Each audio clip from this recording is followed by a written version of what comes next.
Hello, everyone. We just started. Good evening, all. Thank you so much for being here with us tonight, and thank you to the Mahindra Humanities Center for making this event possible. I am so delighted to welcome Catherine Lacey to Harvard. I'm going to introduce Catherine. We're going to be in conversation for a bit. We're going to have some readings mixed in, and then we will open it up to questions from the audience. Catherine Lacey is the author of 4 novels: Biography of X, Pew, The Answers, and Nobody is Ever Missing, a short story collection, Certain American States, and one work of both memoir and fiction, the Möbius Book.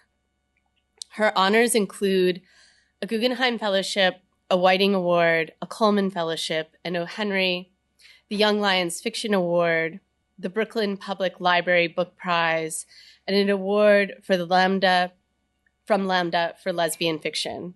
Her books have been translated into 12 languages. Her second short story collection, My Stalkers, which is such a great title, will be published next year. I have followed Catherine's work with the very greatest admiration ever since the publication of her first novel. Through the years, her body of work has evolved into a dynamic inquiry into selfhood, performance, grief, faith, love, and the profound impact of the way we tell stories, both personally and collectively. Catherine has one of the most distinct voices of any writer working today. Dwight Gardner, writing for the New York Times, has described her sentences as long and clean and unstaunchable. They glow like the artist Dan Flavin's fluorescent light bulbs. Catherine is an innovator on the page. Each new project builds on and complicates and subverts what has come before, always finding a new angle, a new form for exploring enduring thematic concerns. In Biography of X, a grieving widow attempts to write the definitive biography of her recently deceased wife, a famous artist. In the Möbius Book, 2 interlinked narratives, one fiction and one nonfiction, come together to form a provocative whole. Catherine is one of our great artists of daring and risk, the kind of writer who is always breaking open our understanding of what a novel or memoir can be or do. She is one of the writers I turn to whenever I want to feel a little braver or a little more alive. Please join me in welcoming Catherine Lacey.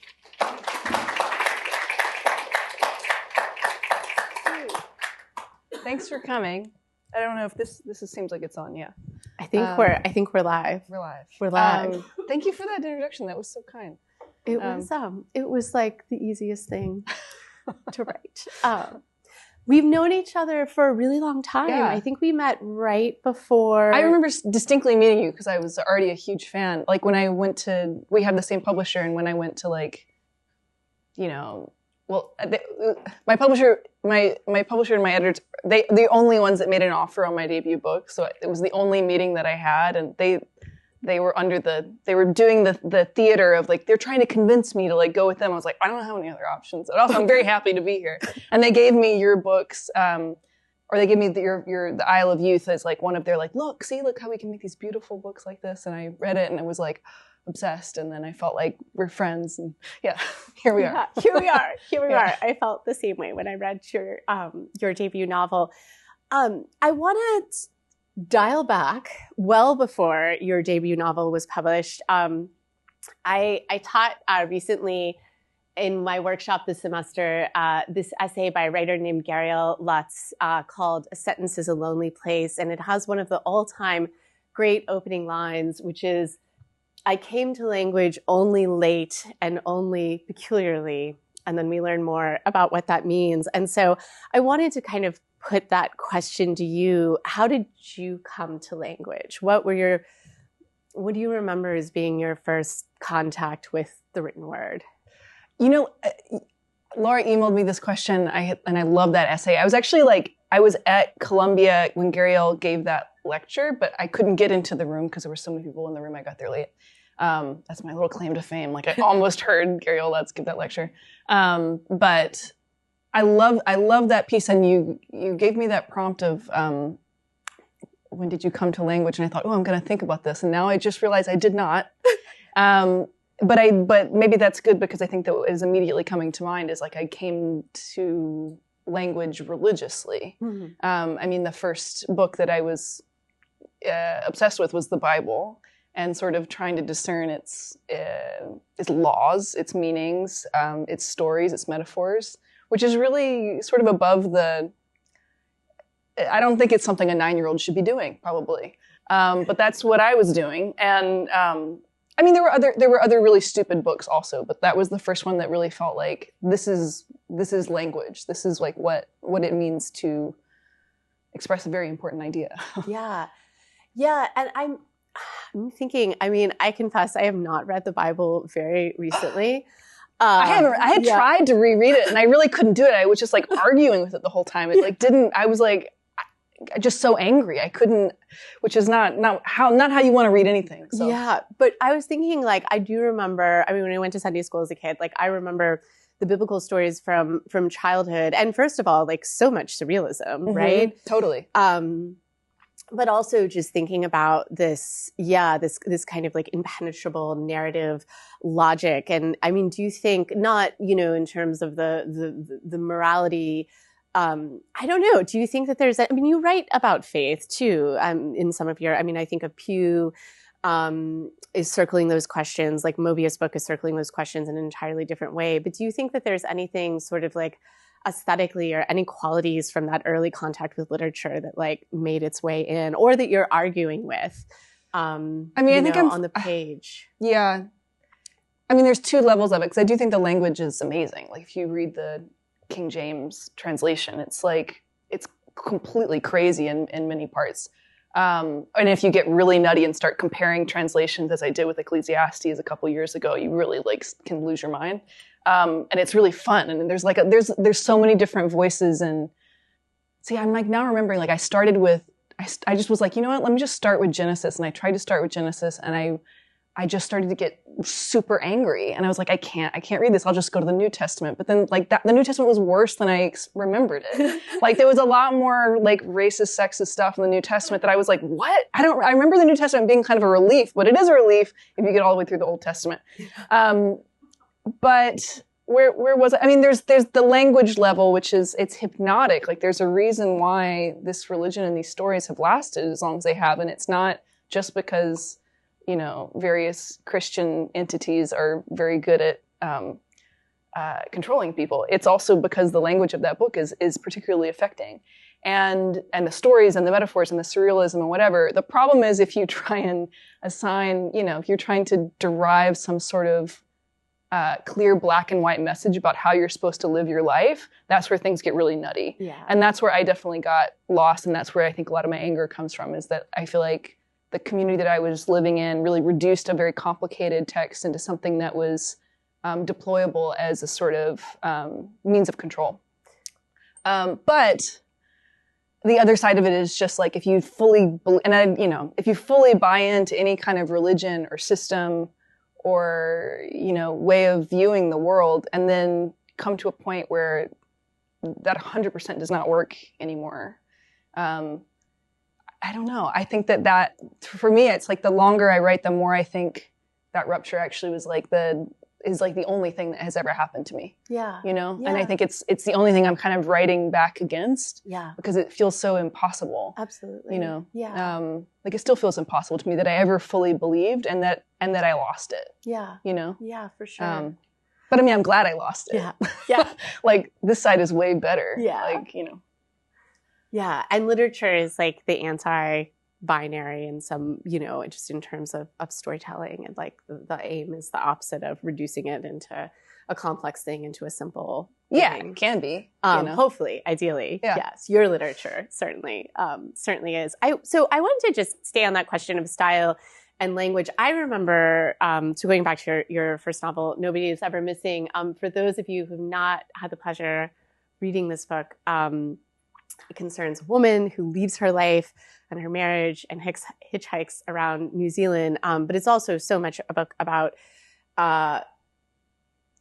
grief and what it's like to become completely unmoored in your own life in the process of trying to recover some sense of yourself in the aftermath. And I remember reading it for the first time and just being like knocked sideways by the prose, which had this tremendous energy to it and these like long sentences, lots of clauses, and really feeling like you're in the vortex of thought. When you started writing that novel, like, did you have a feeling of, I want to do something in particular with these sentences, or were you more just following the voice of this character? Definitely, I was just, I think when I started writing pages that ended up being in the novel, I thought I was writing short fiction. And so a lot of times, I mean, some of it was just sort of, I was still looking for a voice at all. I was still in that stage of like being a young writer where you're like, will I ever find my voice? Like everybody keeps talking about it, but it just sort of feels like you write things, you write something else. You're like, does any of this belong to the same person or the same mind? And it never really seemed like it did. It always kind of seemed like just ephemera, sort of like vaguely in my vicinity. None of it felt like it was mine. And I think it's because it's terrifying for something to possess a voice. It's terrifying to have disclosures on a page that then, even though they're through a fictional character, somehow reflect something about you that you're not even, maybe you don't even want to expose that part of you yet. So, I mean, I had this sense that, like, I was reading a lot of 2008 to 2012 time period, like blogs. Oh, yes. And I remember those blogs. They were really good. They were really alive. It was all about like work and translation and weird small press stuff and like tiny zine things and just like stuff that really, it felt like very much on the margins. Because I had gone to school for creative nonfiction, and I thought that degree was going to sort of teach me how to like be a real proper essayist, maybe write profiles, like things like that, like employable things. I mean, you know, back in whatever, when I enrolled in the MFA, it was 2007, and it seemed like magazines might still be a job, but you know. So I had done that degree thinking like there was something I really had to learn, and it was true. I did learn a lot, but I was just not particularly employable as like a nonfiction writer. And so I was sort of like living on a bunch of different gigs and sort of existing, and writing still felt really important to me, but it didn't feel like there was any space for any of the things that I wanted to write. And so I was writing lots of little short pieces and reading a lot of these tiny micro blogs on the internet. And I liked my like marginalness, and I liked that nobody read it, actually. I liked that I felt like I had almost like this parallel world that had nothing to do with any of my jobs or even like I sort of thought that I would still somehow be a magazine writer and have this like secret alternate life. And yeah, so I think writing like in that kind of seclusion is super useful, and writing even with the hope that like maybe at best like it could be published by like a tiny press, and there would be like 100 copies, and somebody would really like put a lot of love into it, and that was like my goal, you know. So yeah, and then I because I thought I was writing short fiction, I was still sending these little pieces of it out to like these tiny literary magazines on the internet, and I had been sending lots of random stuff to and getting lots of rejections and being like, maybe someday, you know. And so like I remember when I got to this voice, it grew out of, I did hitchhike in New Zealand for a while, and I wanted to, my intention was to write nonfiction about like agriculture and like learn about how to work on farms. And so I went there for 3 months with the intent to like study permaculture, organic farming, like all these things. And then I wanted to come back to the United States and apply that knowledge to being able to write about the Farm Bill and like food politics in the States. Turns out I have no organizational capabilities and could not like ever quite research anything. I just sort of had an existential crisis in New Zealand for like 3 months. And that was a better like mode to be writing fiction in. And I was like keeping a journal for like about nothing, like really nothing was happening. Except that I was hitchhiking, which is exciting, but it was like New Zealand. It was like New Zealand in the 70s, really, because this was like 2010, and they only had internet from like one fiber optic cable that came underneath the ocean from Australia. That was where all the internet in New Zealand came from. And so it was like, I was totally detached from the world for those 3 months. It was great. Except I was really losing my mind. And this voice really came out of that sort of like anxiety and lostness, even though like the facts of the story are not really autobiographical. But the anxiety is real. And so, so that the voice really came out of that time and immediately felt like something true was being said. And it felt like that to me. And when I started sending like little pieces, self-contained pieces from what became the novel, but what I thought was just short stories because I couldn't hype myself up to thinking I was writing a novel. They were like immediately accepted by these, admittedly tiny internet blog literary magazines. But I was like enthused. I was like, this is it. This is my moment. Like I've been like sending them my like crappy little short stories for years. And I was really excited about it. And I remember like I got an email from like a stranger about like one of like, there's a chapter, it became a chapter in the novel, but it's like later in the book and it has one of these super, super long sentences in it. And so, like somebody that I didn't know emailed me about it. And I was like, I think I'm on to, I think there's like something here, Yeah.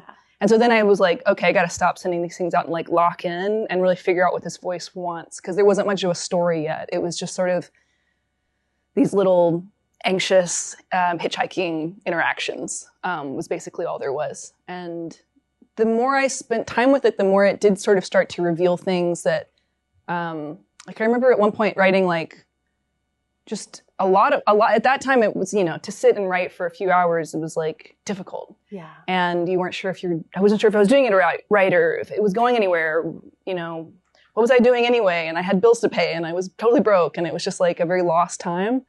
But there would be moments where like something subconscious took over. And this was after I had spent maybe like a year and a half with that voice, just like trying to listen to it every day. Mm. And yeah, there were some chapters that I was like, I don't even know where that came from at all. And I like didn't even edit it hardly at all. Like, and that felt unusual. And then some of it, I mean, this was like my first, so in the book, there's an adopted sister that has killed herself like before the book begins. And you slowly start to realize that's part of her anxiety. I didn't have an adopted sister. I didn't know anybody that had killed themselves, but my sister died by suicide. My stepsister died by suicide, is the simplest way to describe it, after I had finished the book. Mm. And it was something that had been kind of present in my life for like, about 5 years before.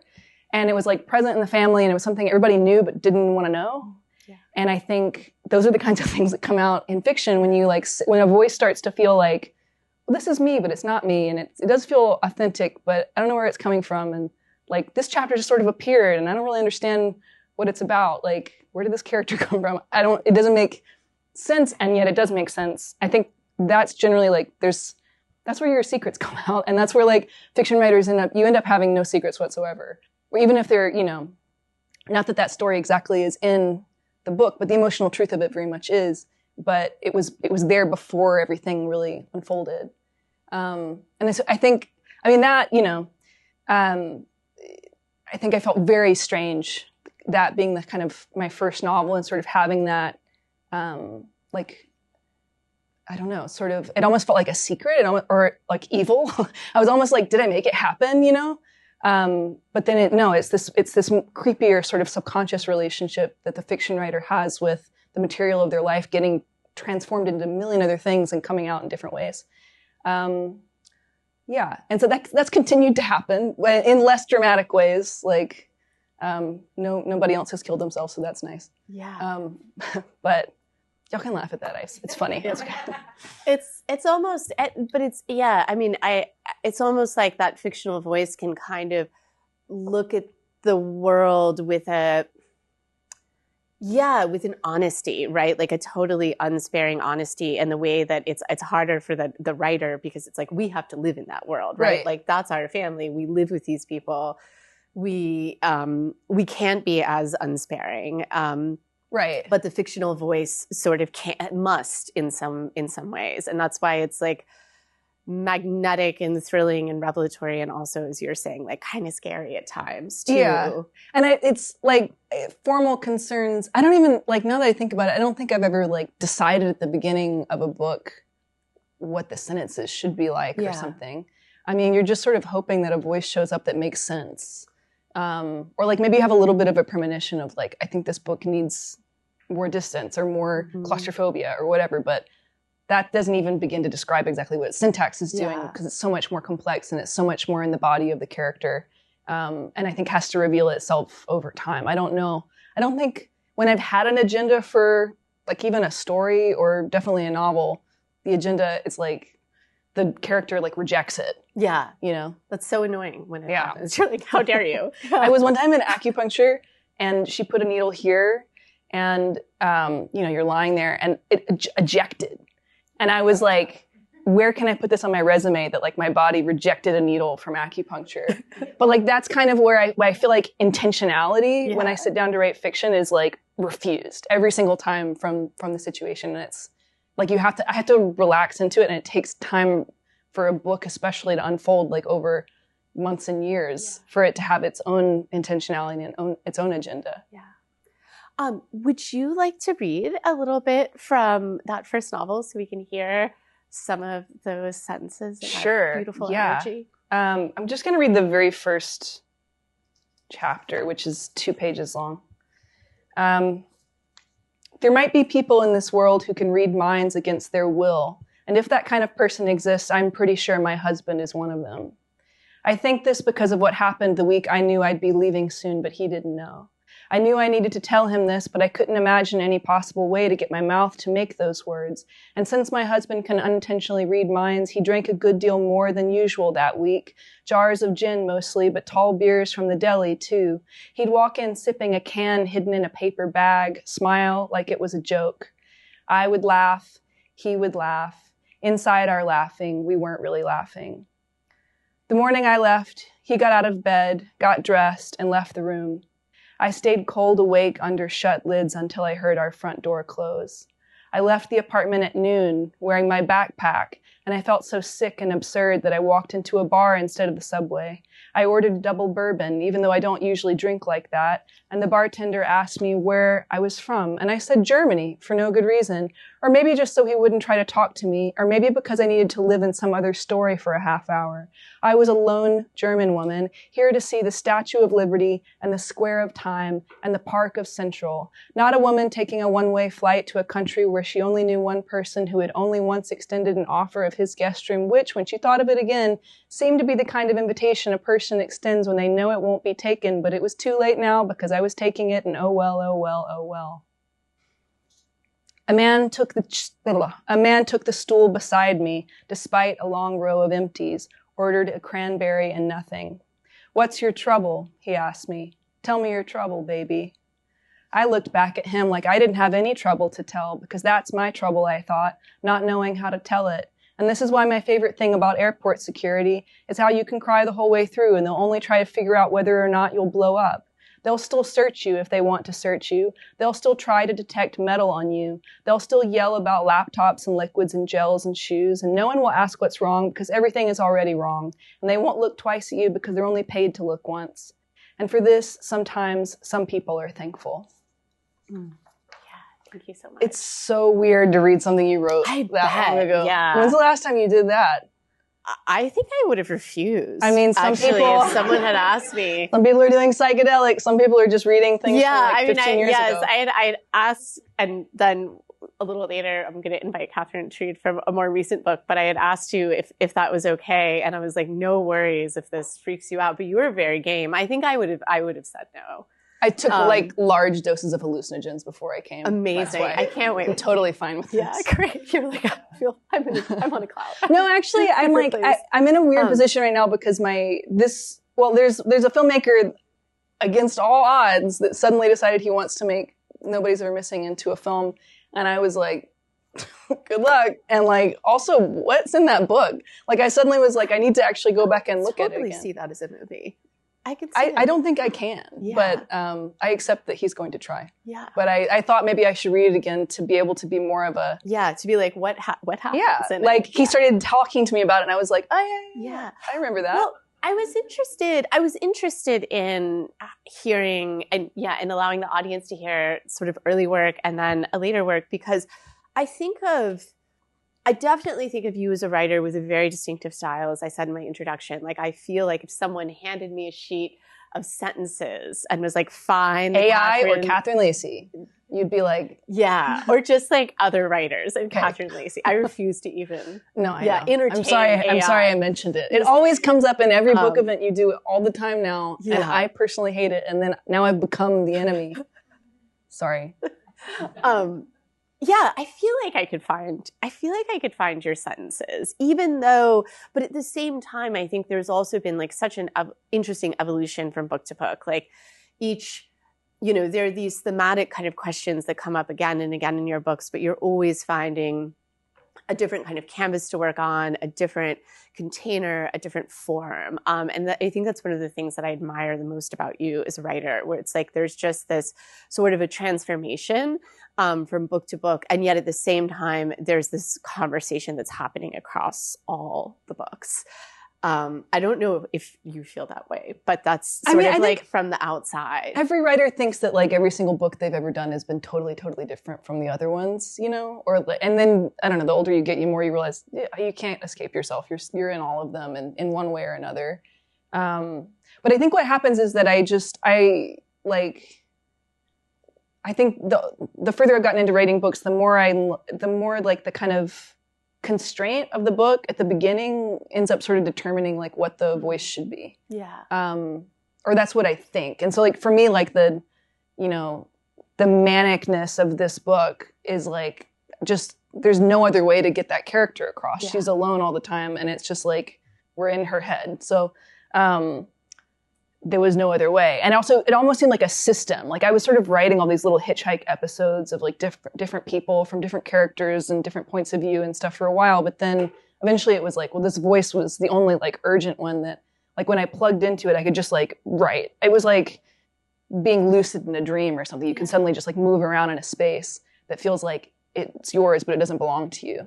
But then I don't know, with other books, there's different constraints. And so like the voice has to go somewhere else. There's almost a part of me that's like, how Daniel Day-Lewis, he's like, sometimes you watch a movie and at the end of it, you're like, that was Daniel Day-Lewis. You're like, it was? Because he's so good at just melting himself immediately into the character. I don't even know, if he walked in here, I don't know if I would recognize him. Like Cindy Sherman is the same, but like, Daniel Day-Lewis is the more pop cultural reference, I guess.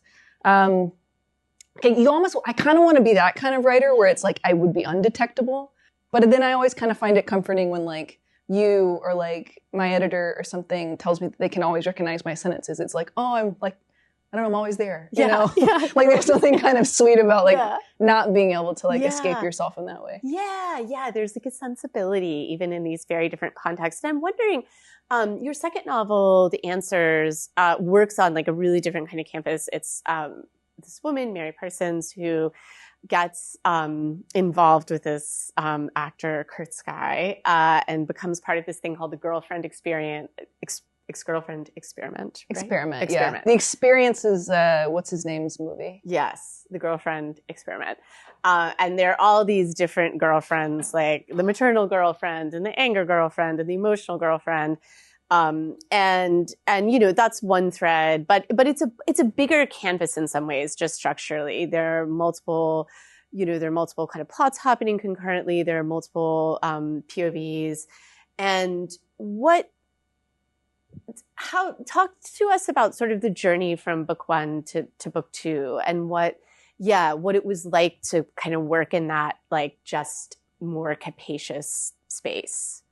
I had a writer friend that like right after I sold my first book, he was like, well, what you have to do is immediately start something else so that by the time the book comes out, you have something to focus on and you're not too worried about like if the book is doing well or whatever's happening with it. I thought that would seem like pretty good advice. And it also appeals to my sort of like workaholic sensibilities. So I immediately started working on, or I had kind of some stories that I thought last time it was like stories that kind of generated a novel, so maybe something similar would happen. And I had 2 stories that suddenly felt like maybe they would go together. And so there was like 2 totally different narratives that sort of got engulfed by each other, and that started to create this sort of space that I could like work on that novel. But I think also because I had done a novel where it was like we're completely in somebody's head and we're on this sort of like point A to point B journey, I was like, why? Wouldn't it be nice to have another character, or to have 2 people talking to each other that aren't strangers, or for things to be a little bit, like for there to be multiple different types of characters rather than just one very anxious one, because there definitely was a way in which like while I was writing that book, it kind of got in my body a little bit. Like I think first person narrators can really be this way. And now I've been much more careful about what sort of first person narrator I'm like willing to live with. Yeah. And now that I think about it, they've all been much more hesitant ever since the first book. But so I think it was also just like I wanted to create like a really big, fun, strange world and push myself into areas where I didn't know what I was doing, so that I had something really interesting, like on my friend's advice, to like distract me from like what was inevitably going to be like a disappointing release. I mean, that's kind of what he was saying. It was like, it's going to come out, nobody's going to read it, and like you need to have something else to focus on. Which is not what happened. No, but it was a shock to me, like, you know. But I had this other world that I was already like living in. Yeah. And I mean, one thing that a lesson that I learned, I mean, people do say the second book is really hard because the first one you write in this kind of like special isolation of like not knowing if it's ever going to come about. And there's a type of vulnerability that I feel like can come out in a first novel because you haven't gone through the grinding thing that happens to the novel when it comes out. And yeah, I lost my train of thought completely. But, you're in that, you were talking about, you were in that, like, you were speaking to this really beautifully earlier, but there's this sort of complete privacy if you haven't published a book before, right? Where there's that feeling of anonymity, which on the one hand can be anxiety inducing, because you're like, will I ever finish anything? Right.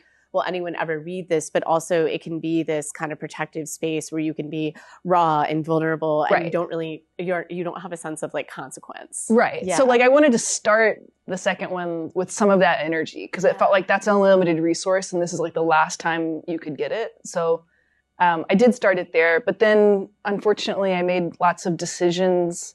Like with the first book, I just was following a voice. And I think when you're just following a voice, things can be more,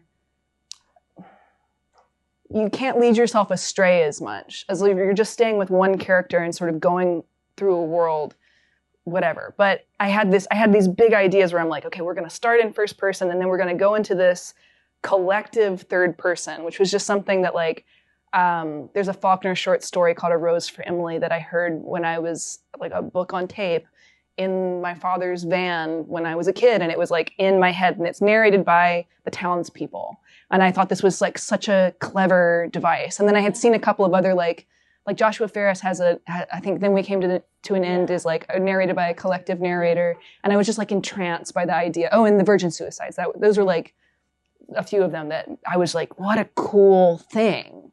And I really thought, I'm going to have this big experiment in the middle of the book and it's going to be narrated by everybody. And I spent a whole year just like working on that, like, you know, really enjoying my like collective first person. It's not as lonely.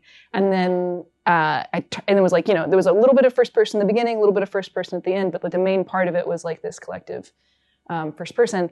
And then I gave it to my editor agent or somebody and it was like, but I just knew it didn't work. Mm-hmm. I was like, I just got so excited about the concept of like, you know, doing this type of narration that I didn't pay attention to the fact that actually that didn't suit the story at all. Mm-hmm. And like there wasn't like in The Virgin Suicides, all the boys that are narrating that novel are a unit. They're all sort of like prepubescent and like adolescent boys that they agree about everything. It's like a hive mind. Yeah, they have a hive mind, but the group of people that I was like trying to combine and make narrate together, they didn't actually agree on everything. And so there was like just this discord and there was just this kind of sloppiness to the narration that just didn't work.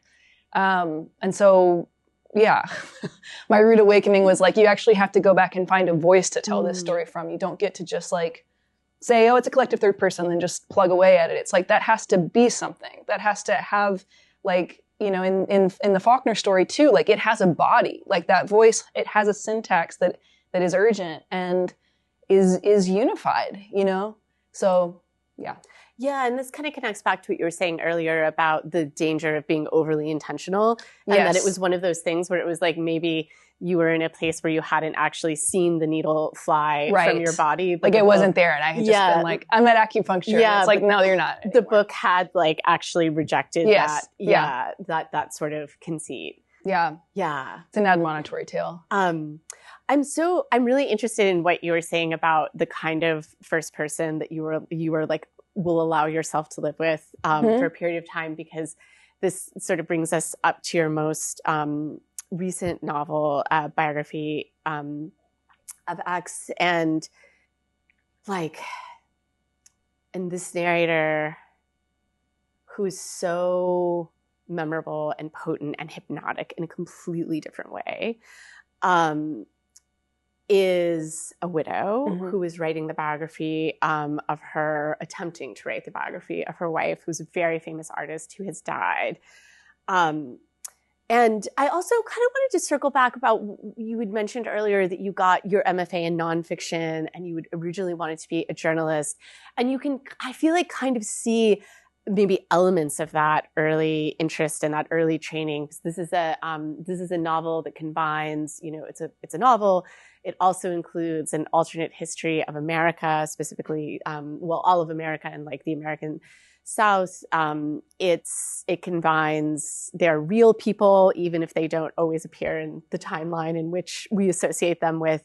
There are photographs, there are interviews. It's a very kind of hybrid book in that way. But I just wanted to start with the idea of biography, because it is this form that we might associate with a kind of like objectivity, right? Like, this is the definitive biography of this, you know, very famous person. But of course, biography isn't objective. You know, it elides truth, it evades, it shapes, it manipulates.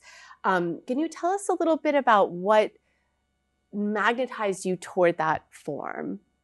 Some of it is just that there's like a beginning, middle, and end of a biography, and also we know exactly that the subject is dead, and this is the contents of their life, and that was just I needed a kind of form like that. It was also kind of like in the same way that the answers was sort of like wanting to be in a sort of expansive plane with a bunch of different get out all the toys because you've been locked in a closet for like 3 years, you know, and so Biography of X was coming after. I wrote this book called Pew that takes place in a week and takes place in the South, and it was an anxious and smaller sort of scope. And I just thought, I want to have a bunch of characters, and I want to be multiple time periods and not just stuck in 1 week. And then, you know, immediately for some reason the idea of like biography came to me, and it just appealed also because, like, definitely when I was in the MFA and afterwards, I thought, like, to me, like, writing a biography is like that's like the major leagues. Yeah. And I accept now that I will never be a biographer. Because I mean, even just writing a fake biography, like, it was easy enough to like mess up footnotes, I had real research that was going into the book, but even the fictional research, like, I couldn't keep things straight, and it happens in this year, and, you know, just like you'd have to accept your limits a little bit, you know? But it was fun to like cosplay as a biographer, basically. Yeah. Like, that was, I mean, a lot of it is really just like, is just form. Because even with Nobody's Ever Missing, at a certain point I thought, I need this structure. I need to like have some sense of, even though there's very little that happens or whatever, like, there's still a structure, there's still a kind of narrative form. And for some reason I went back and read Alice in Wonderland, and I decided I would just use that structure. I would superimpose that structure onto Nobody's Ever Missing. It felt true to do it. And I kind of even just like assigned, like, okay, this is the Mad Hatter and that's the Cheshire Cat, and like she's got to come back out. Because I also think I wasn't sure whether she should come back. And then I was like, well, in Alice in Wonderland, she comes back. So she's coming back. Yeah. You know, and like that just made the decision for me because I couldn't intuitively make it. Yeah. And so with a biography, if biography is your form, it just gives you a lot of, it makes a lot of decisions for you. Yeah. And there's the sense of occasion, right? Yeah. Like, you know why it's being written. Exactly. Yeah. Because it's the story of this person's, life. Could we hear a little bit from that book? This was like from towards the beginning, I think. Yeah. After 2 years of ignoring his letters, I took a meeting with Theodore Smith at X's request to put an end to his nonsense. If you truly want to write a biography, I told him, you must first select a subject who is willing to comply, advisably a ghost. Mr. Smith sat there blinking like a pedigree dog, so I explained in slow detail our total disapproval of his proposed biography. X would not license any reproductions of any of her work, nor to the many portraits of X to which we held the copyright. We would not give permission for him to quote her lyrics, essays, scripts, or books. And of course, X had no time to answer any of his questions, as she had no interest in his interest, nor any respect for anyone who intended to exploit her work in this way. It is her explicit wish not to be captured in biography, not now, and not even after she's gone, I reminded him, my tone absolutely cordial, or at least judicial. She asked that you respect this wish. Mr. Smith told me that he refused to believe that X would choose to be forgotten, to which I explained that X already had plans for her archives in the event of her death. Access would require forfeiture of the right to biographical publications. Her life will not become a historical object, I explained, as X had explained again and again to me. Only her work will remain. But she's a public figure, Mr. Smith said, smiling in a sad, absent way. He then slipped a page in a plastic sleeve from his briefcase. I glanced down. It was unmistakably her handwriting, dated the 2nd of March, 1990, and addressed to my darling. And though I should have been the darling, given that year, I still had a way, back then, of overlooking certain details. I have several others, he said. The dealers always call me when they come across one, though they're rare, of course, and quite expensive. A forgery, I said. Someone has ripped you off. It's been authenticated. They've all been authenticated, he said. I thought I knew what he was doing, dangling false artifacts to entrap me and compel my cooperation, but I would not budge. The letters must have been fakes, and even if X had written such a letter to someone else, I wanted to believe she would have never associated with anyone treacherous enough to sell her out. A skilled plagiarist had merely recognized a good opportunity and taken it, as people besought with such delusions hold their wallets loosely. X is in the middle of her career, I said as I stood to leave. She has decades of work ahead of her and no time for your little project. I must insist you move on. She won't always be alive, you know. I'm no fool, I spat. But of course I was that most mundane fool who believes that though everyone on earth, without exception, will die, the woman she loves simply cannot, will never. I told Mr. Smith that we would file a restraining order if necessary, that I did not want to ever see or hear from him again. That night, as I was falling asleep beside X, she sat up, turned on the lamp, and asked, what did the warning mean? What warning? We warned that guy to cease his research, but what did we warn him with? What was the threat? Of course, we hadn't threatened him in any specific way. She was neither surprised nor content with this answer. I could send someone to his apartment, she mused, maybe just to intimidate him or mess it up while he's out. Is that really necessary? Or what if we just get right to it, have someone break his legs, perhaps only one leg, or better yet, a hand. Did you notice whether he was left-handed or right-handed? I shook my head, feeling, as I often did, that I was a mobster's wife, better off looking the other way. Well, it's something to think about, she concluded, if he tries to contact us again. I always knew she possessed an uncommon brutality and strength, something she used in both defense and vengeance. The longer we were together, the more I understood that I, too, was at risk of being an object of her brutality, that there was always the possibility she might turn against me, if not physically, then emotionally or intellectually, that she could destroy me totally should the whim ever arrive.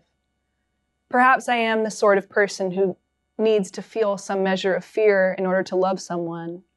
My first love had been, privately, embarrassingly, God itself, something that had made me, something that could destroy me, and every mortal relation that came after, until her, had been a paltry compromise. but I never needed to fear X's strength. Other things, yes, but never her strength. Thank you.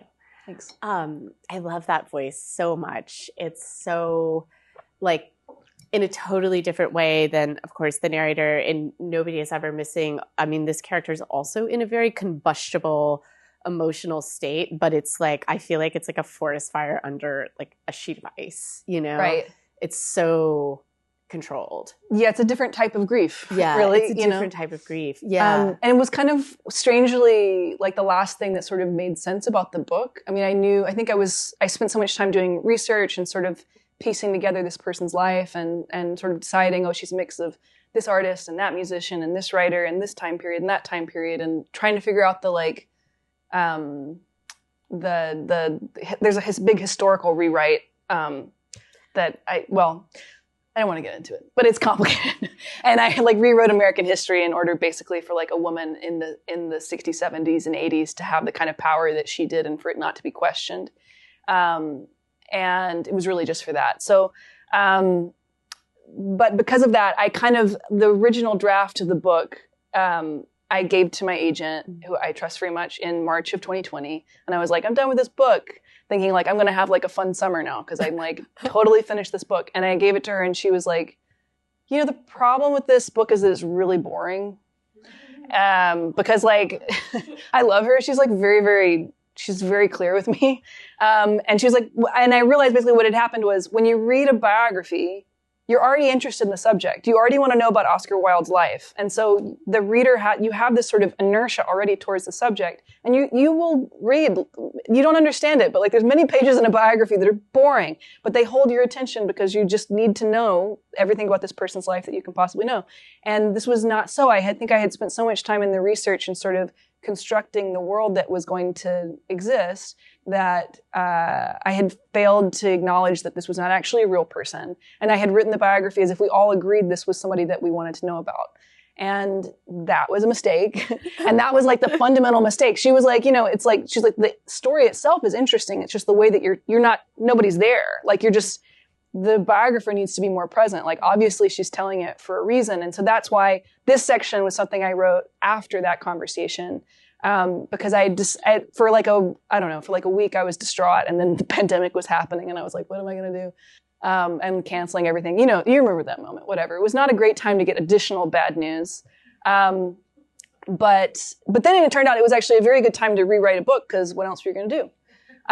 So in my head, I decided, I was like, okay, this original draft is my enemy, is my mortal enemy. And it was written by somebody else. And so in the book, what happens is this guy, Theodore Smith, he does write a biography of X that comes out like immediately when she dies. And he's like raking in the cash from it. And like the wife like hates this book and is very angry that it exists. But there's nothing she could do to really stop it. And so she decides she's going to write a corrective biography. So then I put myself fully in the persona of like, Theodore Smith has ruined my life and I'm going to write a corrective biography, but I was Theodore Smith. So this is like honestly a very good thing where if you can like, as a novelist, create like two sides of yourselves and like make them fight to the death. For me, that's productive. And so that opportunity arose, and that's why that part of the book. So then CM actually became more of a character, and her sort of hunt to the places that she goes, the things that she sort of uncovers that Theodore Smith missed, or that she said she wasn't going to write about, but then she does. And then she finds out, you know, it's more about her discovery of sort of the unraveling of the story that she had with somebody. Yeah, absolutely. And I think something in the book that's incredibly propulsive is that CM comes to find things out about X that are deeply shocking, right? So it's like X is like this abyss that gets bigger and bigger and bigger and sort of more frightening as the novel progresses. So it's like in my reading of the character, she's partly so outraged by this published biography because it's like her whole identity is being, you know, married to this super famous artist and being kind of like the guardian of her legacy, right? And so, but the journey that she goes on to restore the guardianship of that legacy leads to like a place where her understanding of who this person is, what her story is increasingly like destabilized. Right. Yeah. The other thing is there's a line at the beginning, if you really want to write a biography, you must first select a subject who's willing to comply, advisably a ghost. This was, I had like one moment maybe a year before I started this book where I did want to write a biography, and I had decided I was going to like maybe take a pause on novels or maybe quit them altogether. And I had this subject, and it's somebody that's still alive. And I had a contact to her, and so I had this brilliant idea, and I was like fired up, and I'm like taking notes and starting to do my research. And then I was like, you know what? I ought to call my old professor who was like, oh my God, I can't remember anyone's name. Patty O'Toole. There it was. She's written many biographies. She wrote like a biography of like part of Teddy Roosevelt's life. She's extremely organized, extremely brilliant. She was one of my teachers that like taught this research class that I was really in awe of, because I'm still bad at doing and organizing research in the way that Patty would ideally like me to do it. So anyway, I call her. I think I'm going to make her really happy. Like, I'm finally quitting this fiction business. I'm going to like write a biography and tell her what my idea is. And she's like, that is so stupid. Do not do it. You do not want to write a biography of somebody that's alive. You only want to work with the dead. You know, like you must select a ghost, the living or not. Do not do it. And I was like, okay. But then I had this resentment. Because I was like, I feel like Patty doesn't believe in me. I mean, I don't think Patty did believe in me. But it's fine. It wasn't a good idea. It wasn't a good idea is the truth. So, yeah, she saved me, but I also resent her for that. And so like, I kind of, whatever, like there's some of that, like, I'll show you energy that's sort of like directed at nobody, you know? It's like, directed at my own bad ideas. Yeah. Fiction is a good place to channel so many different things. I like that you have people in your life who give you this just like incredibly blunt advice. We all need a Patty. Yeah, you know? We do. Sometimes it's just like, no, like this is simply not it. Yeah. Yeah. And I really do. I have come to really love my agent, even though she scares me so much.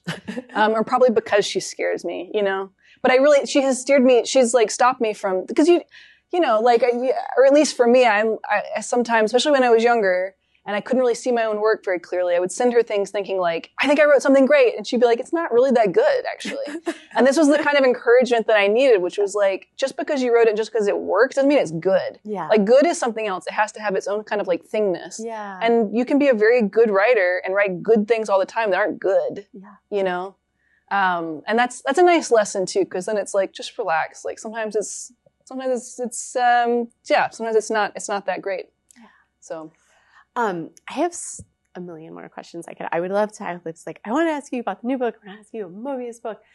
But I also want to make sure we have plenty of time for audience questions. So maybe we'll open it up to the audience at this stage, then kind of see how it goes. I'm also willing to take complaints. Yeah. Yeah. Yeah. Questions, complaints, grievances, and what?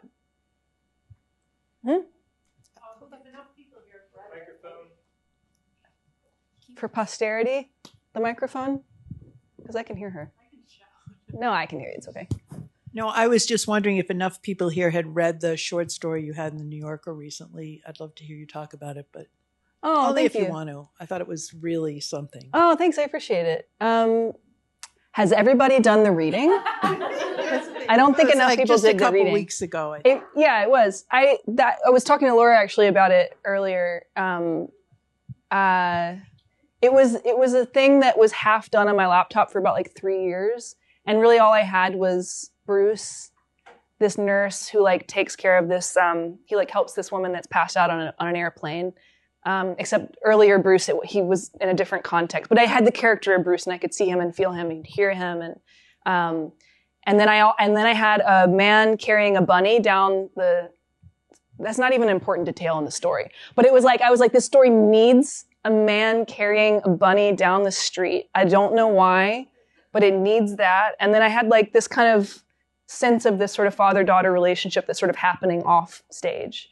And I tried to write that story for like 3 years in many different contexts and whatever. And then when in December of this year, in my least favorite city in the world, San Francisco, there was the Waymo crisis, which I don't know if you like read about or saw any of the videos, because the power went out. So there were no stoplights, and there like for like, I don't know, 6 hours or something. Most of the city had no red light, green light. What do we call those things? Those things, you know? Traffic lights. There we go.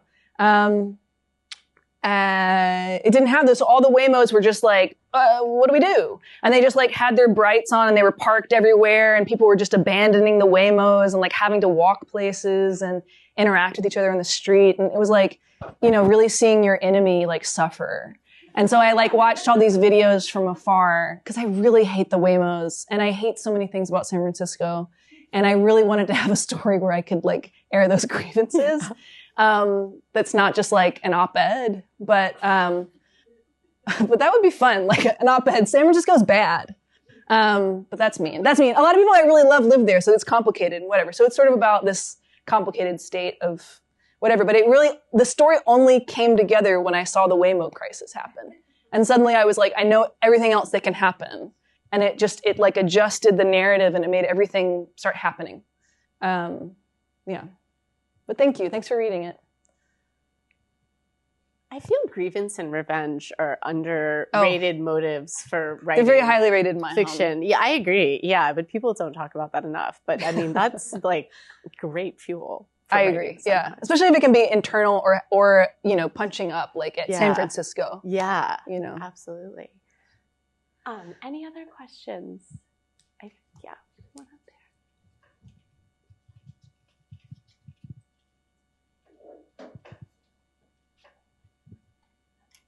there. Thank you so much. I was just wondering, if you could speak a bit more about how you step into the shoes of a character that's very different to yourself, just on the topic of like whether there's some of your voice in your characters, like inevitably.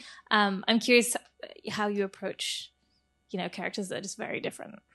I like very physically. Like I did a lot of community theater when I was a kid. Like the two things we did in my small town before the internet was church and community theater. And we just went back and forth between these two places because they were like 2 blocks from each other. And I say we, I mean me. Like that was like my entire life. And I loved acting. I loved doing that. And so for like all of my teens, it was like something that I did, and I really enjoyed it. But I also felt like when I had to do monologues for like auditions or something, it always felt stupid. I was like, I could write something better than this. All the monologues that were available to like 14-year-old girls, I found them paltry. And I was like, I should just write my own.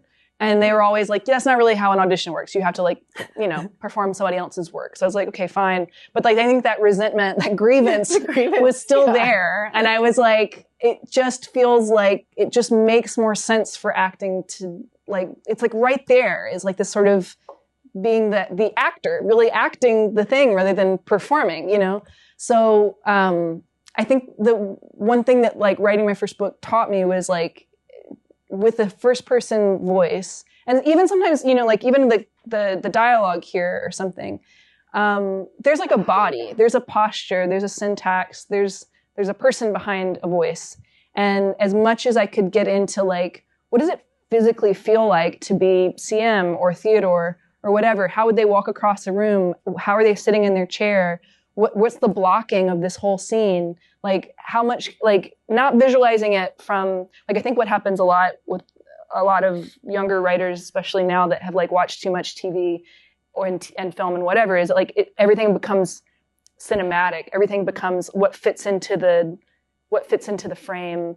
What is the lens doing? How is this working in terms of, you know, light and costume and blah, blah, blah. And for me, I don't care about any of that. Like the nice thing about novels is that it can be from the inside out. What does the character feel like? I don't even care what they look like. I have no idea what CM looks like. I have zero physical image of her in my head because it doesn't matter to her. She doesn't care what she looks like. I'm trying to experience what it felt like to be inside of her. And that to me is like that's the place of the novel. And it's something I think, especially as it becomes like more endangered because we've become such a visual culture and like, it's natural to think of narrative in general in this sort of visual video format, but I don't think that's valuable. Like for at least the novel, like it's valuable if you're a filmmaker, but I think like the novel, if you want to write novels, it's a different mode. You would have to get into a different sort of orientation, and I think that means getting inside of the like body and breath of a character. And for a while, I would really think of first-person narrators especially, it's kind of like, it's a performance that you're doing by yourself, and the book is just kind of the side effect of that. But like you're trying to channel something alone in your little room or with your headphones in a cafe or however you have to do it, you know? Yeah. Just to circle back to the story that you recently had in the New Yorker, that's part of the new collection that's coming out next year, My Stalkers. I would love to hear more about who is stalking and who is being stalked. But I also would love to ask you, because we've been focusing so much on your novels in our conversation tonight. You're also an incredible short story writer, and I know for me, as someone who also moves between short and long form, but like the short story is such a specific relationship that feels completely different than long form work. And it's the first form of literature that I ever fell in love with. I think it's the space that I feel the most free as a writer. Same. Yeah. So, okay. Amazing. Yeah. Tell me about that freedom. I mean, it's almost like they're like little romances or something, and they're either working or they don't. And it's just always very clear. And you get the time that you get and you have to like write, if you're going to write the story, it has to happen. Like it has its own agenda, but it also has its own timeline, which is generally like obviously it's shorter than a novel. It takes, for most people, more time to write a novel than a short story. But there's also just something about like this thing that I was talking about earlier with the like Waymo crisis suddenly being like, oh, that's the thing that I needed. That then once I knew that was going to be a part of the story, it just spawned everything else. Because it was some kind of logic in that image that I don't even understand, that then just like spread its little tentacles to everything else. And it made the bunny make sense. And even if the bunny didn't make sense, the bunny made sense to me. Yeah. It just made everything make sense. It made those characters, it gave them a structure to live within. Yeah.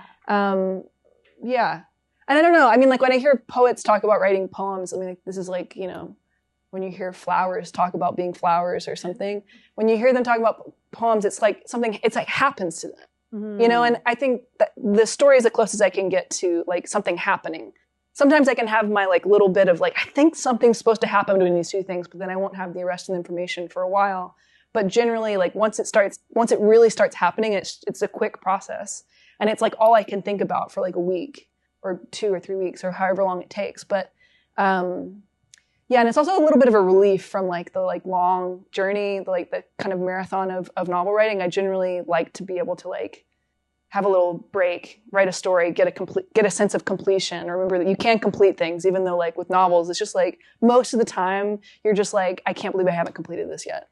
Yeah, and you can be like in a relationship with a novel for years and to sort of be like, I don't know if this is anything.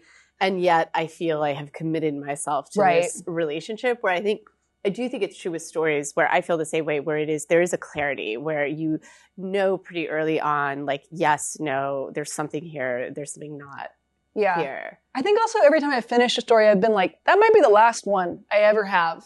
Because it never really feels like anything else is going to feel like that. Yeah. And then like maybe in a few months another one will if I'm lucky. Yeah. I think it's the magic that helps me not feel like I have a job, you know? Because I think otherwise if I was just writing novels, I would feel like, geez, this is my job. Yeah, like one big long project to another. Yeah, and I love the idea of a story happening and you're sort of possessed by this like a fever that comes on quickly and leaves quickly, where it's like there are parts of a novel that might happen or moments, but there's also like it takes a lot of like determined, patience. Dedicated doing. And just patience. You don't have to have as much patience for stories, or a different type of patience, I should say, actually. But I think there was one. Questions from the audience. Thank you so much, by the way.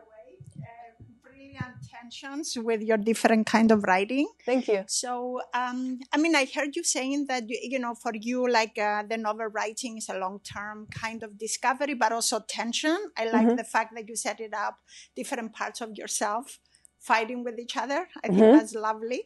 So my question to you will be, how do you decide what to reveal to the reader versus what to keep in the shadows? And how does that choice shape your sense of responsibility, both to your characters and your audience? That's an amazing question. I don't think I get to decide. I think that's kind of or I can think that I'm going to decide, and then again, the novel has like a different agenda or something. Or like what, there's sort of, like I heard Ben Lerner talking about this recently of like, there's some sort of relationship in between like, you know, when you wake up and you remember your dreams and you're like, oh, this happened, this happened, this happened. But then if you're telling it to somebody else, like there's a part of you that could be like, well, this happened, but it didn't actually happen in your dream. But you're kind of like, maybe it did, you know? And maybe like sometimes there's things that you could not possibly say, you know, like, and then there's things that like you kind of could say, like it kind of did happen that way, but not quite. And I feel like that's sort of like that liminal space in between what is like, what already happened and you just, you know, you dreamed it. It's like you saw it, it happened. And the things that were just about to happen, like the decision, that's the only place that you get a decision, you know, and like, and really it's very narrow because there's lots of things that wouldn't fit. And this thing that came out of your subconscious fully formed, like it only has room for you to have a little bit of choice. And actually, like, you don't know what that story is carrying. You don't really know what the dream is carrying. That's sort of like the amazing thing about like doing any kind of dream work or analysis with it is like, you just don't know. You can analyze it. And then at the end of the day, it's like, man, we don't know, you know? And like, I think that usually, I mean, I don't tend to know what a book is about until it's like about to come out. And then like generally a couple of months before I like realize, and it's generally way more personal than I would have thought. And if I had been the person in charge of making the decisions about what we're going to write about, what parts of ourselves are going to go in this book, I wouldn't have let any of them in, you know? But then it's not exactly, you know, it's not like a one-to-one. It's not like I put my, you know, social security number or something in the book. Or did I? But it's a type of personal that's more personal. That's like, and I think, you know, I think I've tried, and when I try and keep it out, it gets in anyway. Or if I try and keep it out, like the book will refuse to be written. So like, I think when I start trying to make choices about like what to reveal or conceal, it just doesn't work. But I also like this idea that supposedly Deleuze said, but in French, I don't speak any French, and then Chris Kraus put it in a novel, that life is not personal. And I feel really liberated by that because it's sort of like, well, what's happened to me that hasn't happened to like every single other person in this room, you know? And like, what's so special about like my experience that it can't be disclosed or something? Like, I think it's fine. Like we've all been through kind of the same things in like slightly different configurations, but like that's kind of, there's something relaxing about that. Yeah. So. Joy and blast with your characters when you write them? I do have, yeah. In addition to fighting with them? Yeah, I mean, you know, like, if you've ever gotten a massage and there's like a part of the massage where you're like in agony, like it actually hurts so bad, and then like 2 seconds later, but it's like a good hurt, and then you just feel great. It's kind of like that. I feel like it goes back and forth between that, where there's a lot of discomfort and there's things getting moved. I mean, this is like on the best day. Some days it's just like, I don't have any thoughts, and I'm going to sit here and like watch my empty brain be empty. But like when it's moving, when things are a little bit more like alive, it feels like that. Yeah. But I have fun. Like I like recently was interviewed about something, and like the first question was about existential despair. And they're like, there's all this existential despair in your work. And I was like, oh my God. Is there? Like, does that really, you know, I don't know if I like get it, but like I don't relate. Yeah. So. Yeah. I think we have time for one or two more questions. I can be really loud, but I'll get picked up on the recording. Okay. Thank you. So I'm actually a pastor, so I have the job of reading different versions of Ecclesiastes and losing my mind every day. Life is meaningless. Yeah. But that's literally a line in Ecclesiastes in some translations. Sorry. No. And I was raised in the South. And so Pew was a book that was particularly resonant for me and felt like for me, it was like a theological prompt. And something that I've been thinking about since I read it, and have talked a lot with some of the like seminarians that I've supervised. And I'm curious just to hear you talk a little bit about what the experience of writing that book was like for you, especially because it is like, I think you mentioned claustrophobic. Yeah, but it's also so like Pew has no tension whatsoever. Yeah.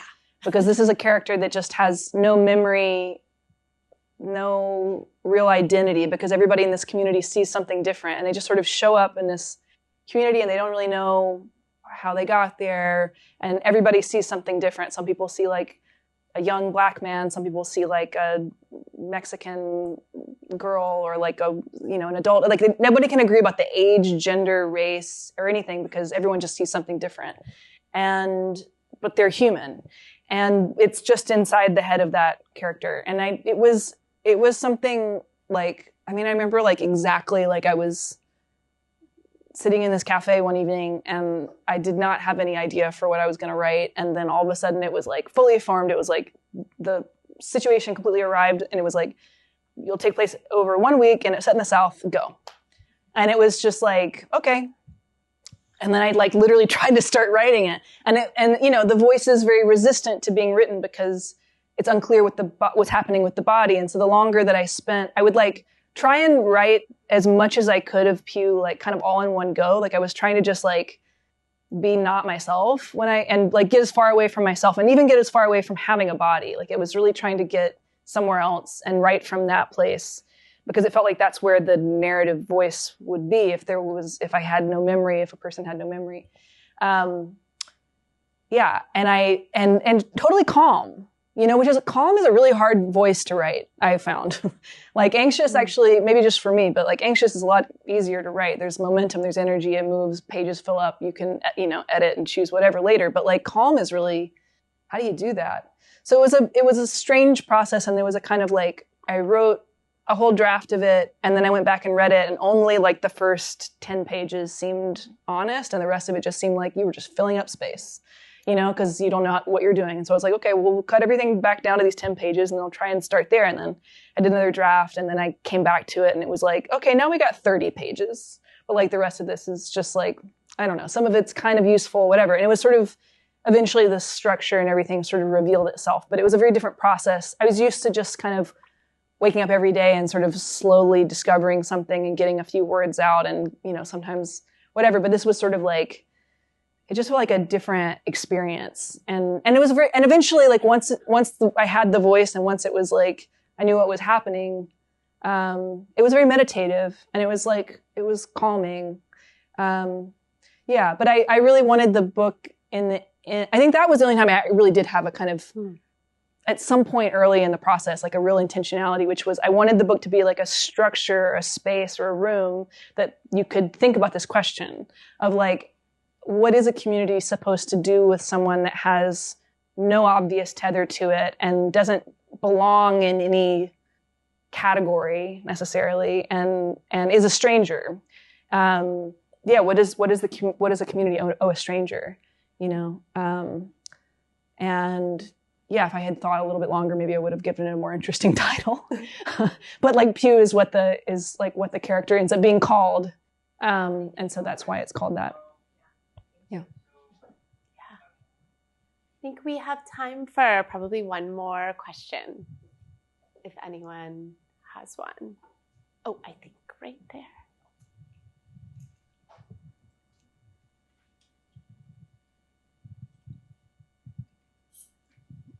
I'm surprised someone said that existential dread runs through your stories, because for me it's like this question of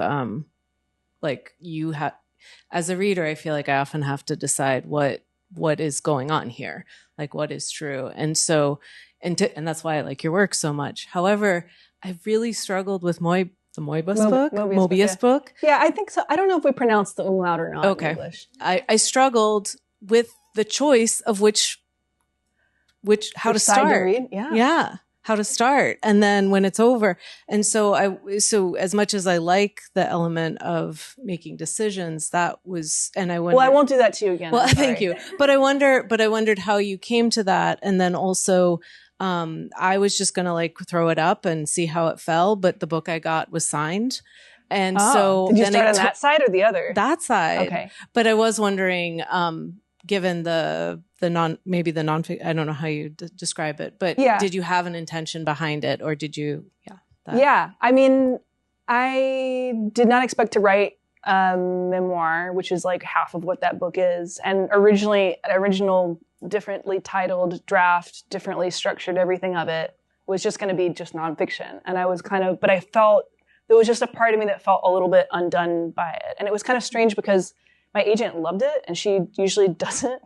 Like, she's famously was like, you know, I don't know. She's famously bringing me back from like, if I think I'm at a threshold, she's like, you gotta go somewhere else, you know? But famously to me. But, yeah, there was something about once I had finished a draft of it, I gave it to my editors and we had, as we do, a very interesting conversation about it. And I think it was sort of through that where I was like, I realized that it was done like as a nonfiction book, but that I like wasn't done with it, or maybe later in life I will have more clarity about like these decisions. But at the time I just was like, there's something like, I was too much in it. Like I was like, it's just a memoir. It's like a memoir. Like I don't trust me. I'm like, that's me from last year. I already had problems with her where I was like, yeah, well, you wrote this in this mindset, but like now we're doing something different and that bothers me. And I didn't want to have to like, there were things I didn't want to answer to, but then there were things I very much did want to answer to. Mm-hmm. And there was like real things I wanted to say about like faith and friendship and love and how you put faith in other people and what happens when there's rupture and what happens when you're in a period of like total faithlessness and faithlessness in general. Like I wanted to find a way to like write about that directly as me, in a way that I would have to answer to and not just sublimate it through fiction or whatever. I also knew that it wouldn't work if I tried to write a book about those experiences. I was like, I don't get to make those rules. So I had kind of painted myself into a corner and I wasn't sure what to do for about a year and I put it away. And then I was talking about it with my like British editor. It's like, yeah, I wrote this book, but I'm not sure about it. And he was like, oh, well, if you're writing about real people, he's like, you know, the libel laws in the UK are very different than they are in the States. And there's like things we can and can't say, you know? And I was like, oh, that's interesting. I was like, what if I just published it as a novel in the UK and published it as a memoir in the States? And that felt like satisfyingly troublemaking to me almost. But then I was like, yeah, but I don't know. It didn't totally satisfy the urge of like, there was something incomplete about the text itself and just calling it a novel. It just wasn't a novel. You would pick it up and be like, this is not a novel. Why are they calling it a novel? It's not even a French novel. You know, it was like not, it's really just not. It's like very much a direct address between like reader and writer. And I love those books. Like I really admire so many, of course now none of the names come to my head except for Deborah Levy, but she would have it no other way. So I'll just say Deborah Levy and other people like Deborah Levy. If there are any. Yeah. So I don't know. I don't really understand the logic behind this, but then I was like, well, it will just have a piece of fiction in it also. And I'm not sure how. And then I like wrote that fiction kind of all in one concentrated period. And then I was, at some point in that time, I was like, oh, I don't want this to come before or after. So they need to be back to back. That solves it. For me, that solved it, you know? And I was like, I understand this presents a very complicated object. Nobody knows where to put it in bookstores. Nobody really understood how to categorize it. Like literally the discussions I had about the barcode and like, cause it has to belong to a category, I learned. It must belong to one or the other. It cannot be in both. But it as much as I could, I wanted to like rattle that. And once I understood that that was a hard limit, I just wanted to revolt, you know? So yeah, that's why it's like that. But I also just wanted the fiction to kind of like undercut, like the person that's narrating the nonfiction is mostly in a place of like broken sort of tumult and hurt. And like, I wanted the book to have that in it, but I also wanted there to be other characters that could kind of undercut things that she was saying and sort of say, it's not all like that, or like, you're kind of stuck, aren't you? You know, like, and so there's conversations that are had on the other side of the book that are very much aimed at like, you know, so. I'm so glad we got to talk a little bit about Möbius. Thank you for that question, because it's such a, I think in some ways, like with X, to me at least, it was like those two books are ones where that just are ideas about form, right? And what form can do and what form can hold are being like productively messed with, you know? Right. It's like X is a novel, but there are real people in it, but there's an invented history. And then with Möbius Book, right, that is like, I think as readers, we have this desire to be like, is this memoir? Is this fiction? Like, what is it?